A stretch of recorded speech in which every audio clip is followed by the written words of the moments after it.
Hey there, Chef D Malfi here, and welcome to Plant-Based Made Easy. I'm so excited because today is Wellness Wednesday, and that means we're making a quick and delicious dinner. Today, I'm going to show you how to make kale mushroom pasta. I love pastas this time of year when the weather's changing, it's getting a little colder, and I need something quick and cozy. That's what this recipe is. Now, if you are new here and you've never joined us, I want to say hello. Please type where you're watching from in the comment box. And if you have questions along the way, you can let me know. I'd love to engage with you. In the show, we do a quick and easy recipe every single weekday, Monday through Friday at around 12 p.m. Pacific-ish. And we get this recipe right from my companion cookbook. I write a new monthly cookbook every single month. We are in our November issue right now, and it's awesome. We're in week 3. So follow along with me if you'd like. Hi, Kathy from Sebastopol. Whoop, whoop, Sebastopol. All right, let's get into our kale mushroom pasta. It's so simple. First things first, I really need a nice big pot. You can do this in a saute pan, but make sure it's big. I want a wide surface area because I really want to cook this as quickly as possible. Hi, Lauren. Good to see you. And Cherise, hello, hello. And Cheryl, all right. All right, so I have my large pot here. I'm going to show you what I use. This right here is my Remy cookware. It is ceramic cookware. It is really great. It lasts a long time, and you can see it has a wide surface area. So inside of this, I'm going to start with a little EVOO. Now I'm using extra virgin olive oil, but you can also use avocado oil, whatever you want. See, avocado oil is a little lighter. EVOO seems to be a little darker. They both have really great omega-3 and 6 fatty acids, which are great for us in moderation. Or I should say the oil in moderation, but the fatty acids are great for us in abundance. I'm going to get my pot on a medium high, and I want it to start working and getting nice and hot. So to this, I'm going to add some onion. Now I'm going to use a little red onion, but you know what? You can use any type of onion you like. You can use sweet onion, you can use white onion, or you can use red onion. And truly, I had a red onion open, see? So I'm going to go ahead and just use the rest. I don't need a full, huge, large onion. This one seems to be pretty large, so I'm going to use the 2/3 that are left here. I'm going to remove the top and the bottom. And here's how I quick dice an onion. I'm going to remove the outer skin or the outer layer, the first layer here. Just peel it back. I have like a little memory, kind of a trauma memory from culinary school. I'm just going to tell a quick story. I went to the French Culinary Institute in New York City. It now is called the International Culinary Center. And I remember on one of my first weeks of culinary school, I was peeling open an onion, and I was actually peeling and slicing an onion from the wrong side. So instead of slicing an onion from this side, the actual like flower or stem side, I started slicing it from the root side. And my chef instructor, Chef Henri, who was like French, like as French as they come, was like, "You don't do that, put down your knife." And I was like, oh my God, I was like shocked. I was so embarrassed. And anyway, he didn't want me to get basically all of the bacteria from the onion, from the root bulb into the rest of the mix. I thought it was a little funny, and I thought it was a little kind of like, oh, come on, we're going to cook it all off, so what does it matter? But it scared me. And so I want to remind you, when you're going to slice your onion, it is much easier and much safer to start on this side. Start slicing it from this side. Don't actually slice it from the root side. You guys see there's the root. It has that like yellowy thing.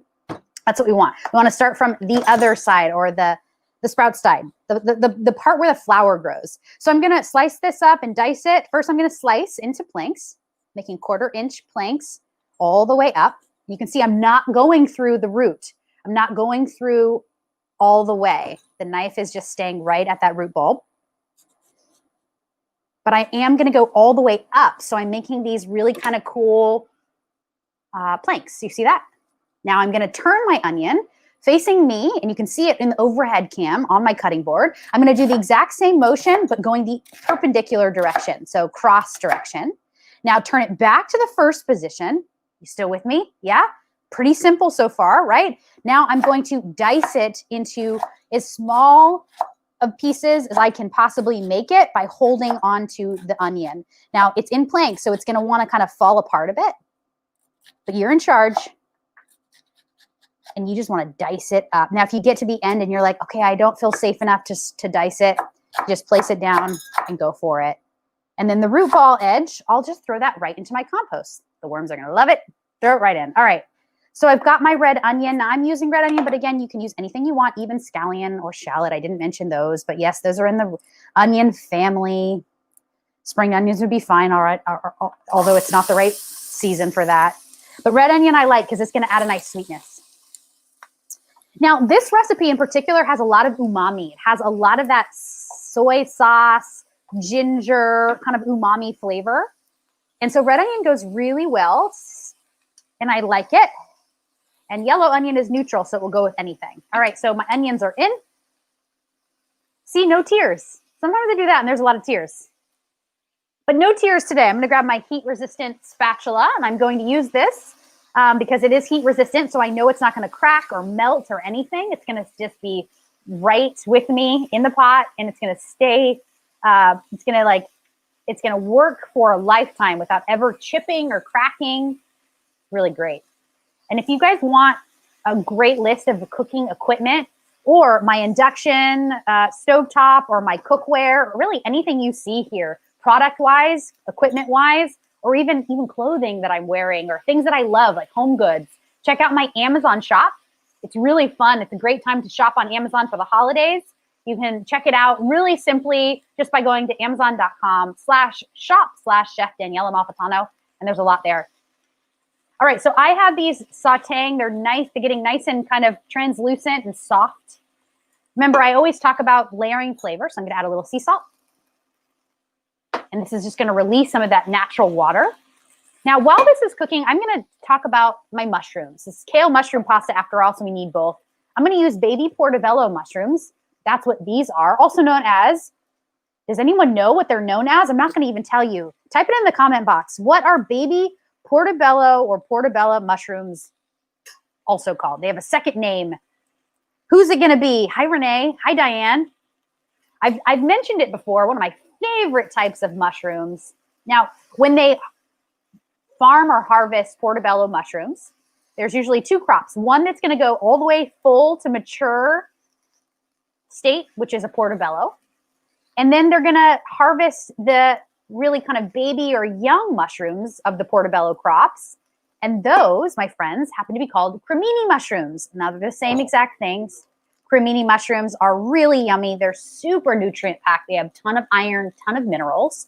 And we're going to use the entire thing. But first, we need to make sure they're clean enough. So just take a look at your mushrooms. And truly, the best way to clean a mushroom is not by rinsing them with water. So I'm not going to go to my sink and I'm not going to rinse them because they're like nature's sponges and they're just going to absorb all that water. And you don't want that because then when you go to use your mushrooms, your entire sauce will be waterlogged.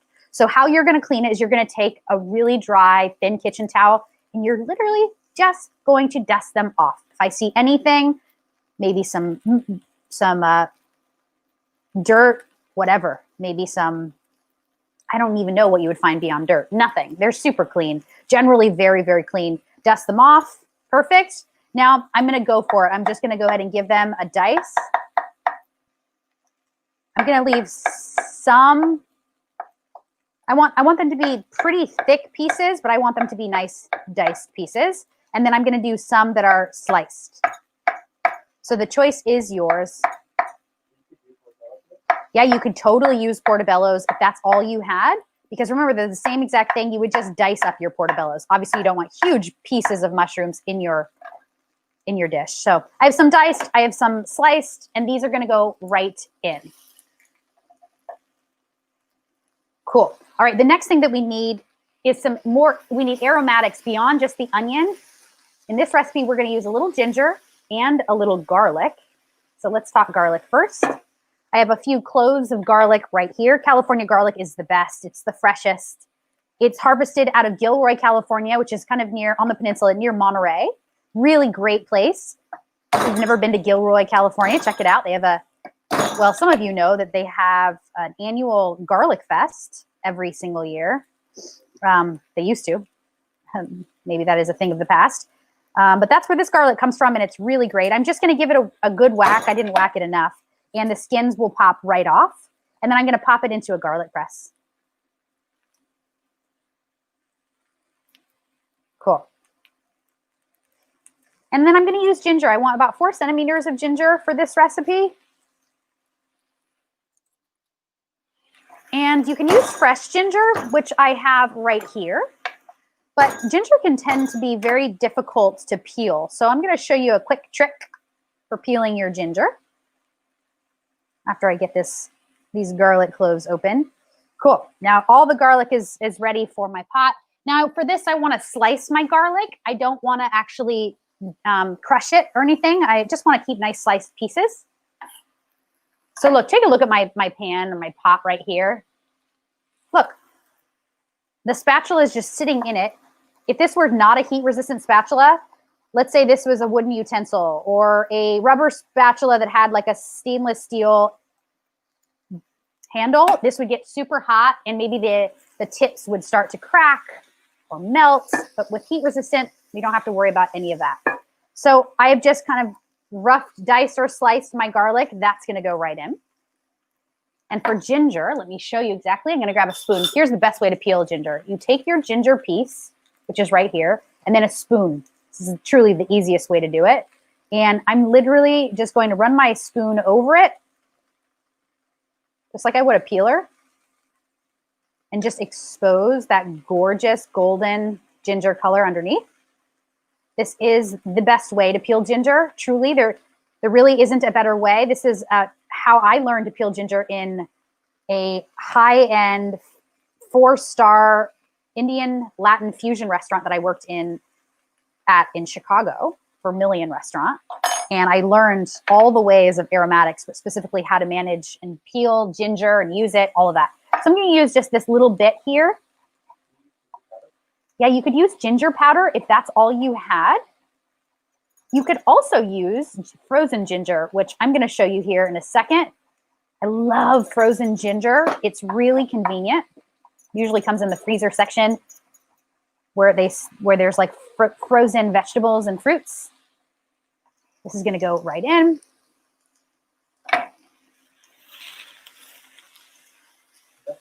All right. I'm going to grab my ginger and just show you. Here it is. Here's the frozen ginger. It looks just like this. DeRote is the name of the company. I love it. One square is equivalent to 2 centimeters. So you would use about 2 squares. And hey, I think I just need a little bit more. So I'm just going to use one more. Pop it right in. That's it. Yeah, you want to add your ginger and your garlic after you've added your onions and your mushrooms. You definitely don't want to add your ginger and garlic first. I know some of us were taught to add garlic first, like small aromatics first, followed by the large aromatics, but that's actually the opposite of what you're gonna really do to achieve the best pasta or the best dishes. The ginger and the garlic will burn, so make sure to bring your pot to temp by adding the mushrooms and the onions, then go ahead and add your ginger and garlic. Now, the next thing that I want, as you can see, there's some nice sook here. There's brown bits on the bottom of my ceramic pot. Don't worry, we haven't ruined the pot. Everything is great. I'm going to add a little deglazing element. So in this case, I'm going to use a little soy sauce to deglaze. This is reduced sodium soy sauce, which I absolutely love. If you couldn't find soy sauce, you can use really, truly anything that you want. Another great substitute for this would be liquid aminos. Both of these are soy sauce umami rich flavors. Both work just as easily as a great swap. 1-to-1 for each. You don't have to change the quantity. And I'm going to deglaze by adding this soy sauce, 2 tablespoons or so, right to the pan. Add it, let it sit there and deglaze. Oh, I'm getting a soy facial. And look what happens when you do that. It sort of cleans up the pot. Let it sit and bubble. You can see that really nicely, right? Move it around a bit. And now we've lifted that sook. That sook is going to add a ton of flavor to our pasta dish, which is definitely what we want. And I recommend opt in for the reduced sodium soy sauce, especially if you're asked to be eating low sodium. If you're advised to eat low sodium, definitely reduce sodium. But even if you're not advised to eat low sodium, opt in for the reduced sodium soy sauce because then you can add seasoning, more seasoning as needed. And don't overdo it on the soy just so that you can deglaze the pot or the pan. If you needed any more deglazing, what you can do is you can cook up your pasta and then save a little of the pasta water. So I have my pasta water right here. You see it kind of looks kind of, well, like pasta water. It's got that like starchiness to it. I'm just gonna open this and I'm gonna add a ladle or half a ladle or so. And this will deglaze the rest of that soak. And I'm gonna keep my pasta water nearby because I may wanna add a little bit more later. Oh, thank you, Cheryl. I appreciate it. I appreciate it. I got a little bang situation. Full-blown bangs now, you guys. Also called in the United Kingdom, they refer to it as fringe, or I guess Europe also. Thank you. I'm really excited. I needed a change. Oh, this looks so good. This smells so good. I wish there was smell-o-vision. Okay, Cheryl Baker asked, can you use coconut aminos? Absolutely. Thank you. You took, again, the words right out of my mouth, Cheryl, as you do all the time. You can use coconut aminos. I don't have it in my studio, so I can't show you, but it looks just like soy sauce. It comes in a bottle just like this, and it will say coconut aminos right on it. The only difference between soy sauce and coconut aminos is that one is made from soy and one is made from coconuts, meaning that this coconut amino is going to be a bit sweeter in the tasting profile, whereas the soy sauce will have a little bit more umami. So it's not necessarily a one-to-one swap for that, but it's close enough. Absolutely. All right, the next thing I want to add is a little bit more pasta water before I move on because I can just tell it's getting sticky and I'm talking. Another half a ladle. Perfect. And this pasta water has so much starch that it's really going to kind of act as a thickener. Kind of like if you were to make a cornstarch slurry and add it to this. Okay, I'm going to let that sit. Now, I want to talk kale with you. Let's get into some kale. Here's the kale that we're going to use. You can use a combination of green kale and lacinato. So let's talk about Dino Kale or lacinato. Here it is. This is Dino Kale. Look at how cool this is, right? Both will work. There's no right or wrong. You can do a combination of or one or the other. It doesn't matter. Just make sure that you're going to use chopped pieces. I think I'm going to go Dino Kale. And what I'm going to do is I'm going to take these leaves. Yeah, pre-washed. These ones are really yummy and great. I'm going to use a little tiny bit of the green kale and some of the lacinato. Even if you've washed your kale though, take a look, get your eyeballs in there and make sure that you don't see anything. Sometimes the water, because it's so beautiful and has so much structure, the water will literally just kind of pour right off. So hopefully it will take dirt with it. But if you see anything else, wipe it off or rinse it more thoroughly until you use it. Yeah. Okay, take it. You want to chop up your kale. So for the lacinato kale, I can actually use the entire thing, the stem as well as the leaves. So I'm just going to give this a quick chop. For the green kale, you may want to separate the stem from the leaf and then use them separate. So I'm going to throw my Dino Kale or lacinato kale right in. It goes by both names, you guys. That's why I'm using both.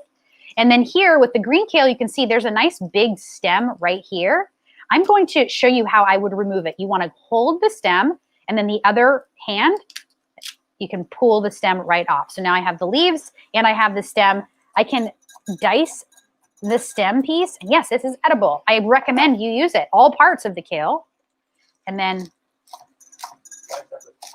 you want to add them separately because if you just chop the stem and the leaf together, you're going to end up overcooking the leaf and undercooking the stem. So when you remove the green curly kale stem and then dice the stems really thin and then add them, you're going to have an even cook and an even nice kind of tender piece that's cooked up. All right, so I want to keep this kale quite green. I don't want to actually overcook it. So I'm going to be working quickly now. You can see it's nice and green. The next thing I want to add is, of course, my pasta. All right, so today I'm going to use lentil pasta. I absolutely love red lentil pasta, which is what I have here. You can use any pasta that you want. This is from Trader Joe's. Whole Foods has a version. Really any retailer, Ralph's, Vaughn's, Safeway, check your supermarket or even your farmer's market. Sometimes people do sell dried pastas at farmer's markets. And you want to try on a new pasta. This is my homework assignment to you is get into a new pasta that you're not used to. A lot of us are used to wheat-based pastas, but if you've never tried bean-based pastas like this is red lentil, it's really, really yummy. So get into it. I pre-cooked this, super easy to cook. I'm gonna add about 1.5 cups or so. Great. I pre-cooked it and then I just tossed it with a little tiny drizzle of oil, olive oil, and that's it. So coming back to the pot now, I'm just gonna mix this up. I've added some elements here, some pasta and some kale. Now I'm gonna add some salt and some pepper, freshly ground black pepper. If you want it to be super spicy, you can add some red pepper flakes, which I think I'm gonna do. Just a few. Yum, I love this pasta recipe. This is so good. Sometimes I get super kind of like palate fatigued when I have pasta with red sauce or pasta with pesto, because those are familiar flavors in the pasta land, but I really like this umami rich, delicious pasta flavor. This one's different. Now it's a little dry, so I'm gonna add a little bit more of my pasta water, and this is just probably only one more label is all we need. And it's gonna help everything stick together and come together nicely. And you can see on the bottom, it's creating a nice, rich sauce, also known as a sugu, how I grew up calling it, a sugu. It's really nice and thick and yummy. Okay, I'm gonna let this go a little longer. Let me clear my decks, you guys. And now's a really perfect, great time for me to tell you about our plant-based Thanksgiving class. I want you to come celebrate with Plant-Based Made Easy. Me and some of the community members are joining on Sunday, November 22nd, for a Plant-Based Made Easy Thanksgiving. I'm gonna show you how to make a 5-course Thanksgiving that is no animal products, completely gluten-free. Some recipes are raw, so simple and delicious. It's my first Thanksgiving that's plant-based, and I'm excited to bring you along. We already have several people signed up, and this menu is legit. You can check it out if you want to learn about the menu at the link here. We're going to pop it in the comment box. But join us. It's on Sunday at 4 p.m. Pacific. What you're going to get for joining is obviously the class, which you can come live to, or you will receive a recording so you can watch it at any time at your leisure. And you're going to receive a mini Plant-Based Made Easy Thanksgiving cookbook, which is so darn cute. We just finished it. We've sent it out. In that cookbook, you're going to get a grocery list for all of your Thanksgiving grocery shopping needs to make your trip to the market really simple, and even a journal and reflection writing page so you can write out all of your gratitudes and really like feel the essence of this holiday. It's going to be really fun. So please consider joining me for that. And I think this pasta is ready. All right, I'm going to turn it off. I'm going to give it a plate. Let's see, which plate are we going to use today? I think I'm going to go bowl. I'm just gonna make it super easy. I'm gonna use my ladle too. Just pile it high in your bowl here. Get everything in the bowl. No kale. You can't go running away. These mushrooms look great. And you can see the kale is nice and green still. Looks fantastic. These mushroom pieces. I'm glad that I did some sliced and some diced. Really yummy. Gosh, that looks yum. And here you go, kale mushroom pasta ready for your table. Look at that. That looks so good. Steaming. I really, truly wish that you were here because then you could smell this. It smells like ginger, garlic, sesame, soy sauce. Yum. Now, if you wanted to, you could add some plant-based Parmesan to this. That's going to add even more umami flavor. And remember, the recipe for this is so simple. It's equal parts nutritional yeast and equal parts nuts. So 1-to-1 nutritional yeast and your favorite nuts. You pulse this in a food processor, and what you end up getting is this beautiful, gorgeous, plant-based Parmesan that truly looks like Parmesan cheese. It's really great. I'm just going to add a little bit of this because this is going to add a nice kind of rich umami flavor for sure. For sure, for sure. All right. If you don't mind, I'm going to give this a little taste because I have to. Quality control. And I want everything. Mushroom, parm, kale, pasta. I want to give this food a little gratitude. Thank you, food. Thank you, pasta. Thank you, God. Here we go.